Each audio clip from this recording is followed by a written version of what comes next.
Chairs. We all use them. We all love them. Chairs are just a part of our everyday life. But did you ever think about how many different kinds of chairs there are? I'm just walking around this rocking chair. Watch. Rocking chairs rock. You're thinking, okay, but I want you to look at this chair as we walk around it. Now here's a whole different point of view of the chair. I see a little bit of the arms. It's moving back and forth. Coming this way, and it's facing a new way. When I look at it down here, still rocking. Cool shapes. Chairs. Our rear ends like them a lot, right? So this chair is a really lovely rocking chair. If you were to draw this, how would you draw it? Normally we would just start drawing it, right? A contour drawing, maybe shade it or paint it. And we draw it. But we want to talk about how we can draw it more real. You're thinking, what? We just walked around the chair and we showed all kinds of perspectives of it. And it was moving too. Here's another perspective. So how can we draw a chair that we're walking around? So we looked at the chair, and we're going to look at it again here. And we're going to start out, there's the chair. And let me come back down here.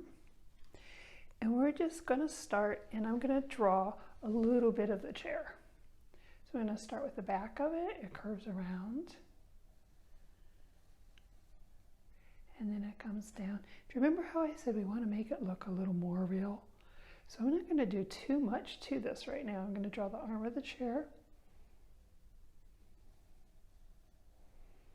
And maybe a little bit of this part of it. See, the seat is going to go here.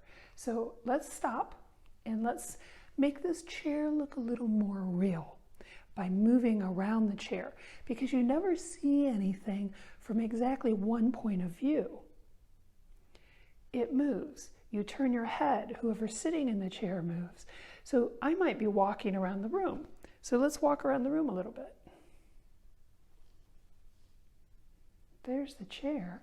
So what if I move over here? Now I have a whole different perspective of the chair. How do I draw that? Instead of the seat coming out here, I'm going to draw exactly what I see now. So now this line no longer comes back this way. Right now, when I lay it out, it comes this way. So I'm going to draw it this way. This is going to be very collywonked.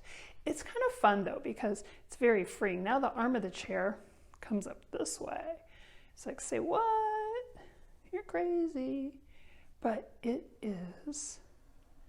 Nothing matches. Let's stop there. So now I have it from the side a little bit and above, and now I'm almost from the back. Let's move it around. Okay, so now we're looking at it from the back. So we don't see the seat of the chair anymore, we just see a little bit of the legs. So let's draw that a little bit. So you're thinking, how am I going to do that? I want to kind of connect it. So I might want to just, let's do this. Let's start here. This was the side of it going up. So now I'm going to draw the back of it. And it comes this way and down this way. Oh my goodness. And I'll go ahead and make this whole back of it. It's very abstract, isn't it? Don't be afraid of this. Now I've got the rocker, which you don't see much of. But I do see a little bit of the rocker coming back here and then coming up underneath the chair. And then I have this really cool negative space right here. Negative space is what's not the chair. So this is a very collywalked chair, but it's fun, and you just are exploring different points of view. So I've come around to the front of the chair. Let me come through here and show you. There he is. Come around to the front of the chair, and I want to get some more of the rocking motion here. I want to get some more of that and maybe the seat. So I came back in and I connected a few things. So I added this right here, the rocker part, And then I connected it to the seat from the very first drawing. This was the very first thing I did. So now it's just all kind of collywonked and out of place and mushy-mashy, but it's extremely cool. And if we take it now into the studio and add some color and try to make it look more real. Now what I mean by more real is in more real life. Because remember, you don't stand in one spot and see things from one point of view all the time. The chair rocks. Whoops. Or, let me show you the chair rocking there. The chair rocks. And so it's not still. Nothing's still. If there's a person sitting in the chair, it moves. The whole point of view changes. The person changes. If the person turns his head, or if you walk through the room and now you're looking at it from another angle, it's a whole different point of view. So what we're doing here, down here, is trying to show you all of that in one drawing. So let's go back in, add some color, and see what we can do. So as we go back in and start adding some color, the first thing I thought of is the chair's cushion itself was like this red-violet color. So I stuck with the blues and the purples and the red-violets and everything in between to kind of give the seat cushions unity. So to create unity, you repeat something. So I'm repeating the blues and purple colors in that area. But I also wanted to show it being a little different in the sections to show the different points of view. As I work on the wood now, I start contrasting the wood, the cool of the seat in the back to the warm colors of the wood. Now wood is brown, I know that, but not in my world. It's warm. Think of a warm color, the oranges and the blues and the reds. It's just a dull warm. So if you take orange and add a little bit of blue to it, just a teeny bit, it dulls it up and neutralizes it. So wood is really just a warm color. As I start working on the background, I want more contrast. So I'm going with bright greens to kind of contrast the oranges and reds.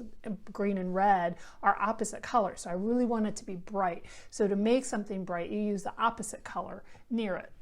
So I'm using a lot of just the greens to contrast the warm oranges of the wood.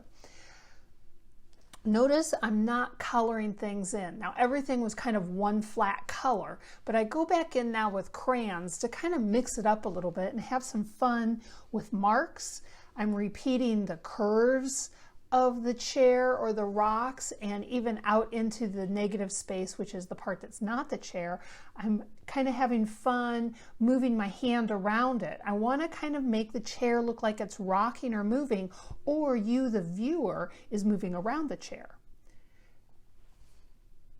Then very last, I come back in. If you have some markers, you can come back in and play with some markers to make some more emphasized lines and some stronger lines, and again on the inside and the outside to repeat things. So I'm just kind of playing and adding lines, and I end up with this really cool chair that's a rockin' chair, or that chair is rockin', or maybe you're just moving around the chair, remember? So let's look at a few of these chairs. David Hockney is famous for chairs like this. It looks like we're moving around it almost, even the chair's kind of squishy. Here are two Pembroke chairs from his studio. Notice what he does with the background. He kind of does the wood floor. And then he does it with photographs too. He actually takes his own photograph from different angles and recollages it together. So you can take a chair at your house, or you can take one of my chairs and draw it and make it look like it's moving. So I'm showing you here a different variety of chairs that you can use for your own chair or walk around a chair to make your own rocking chair.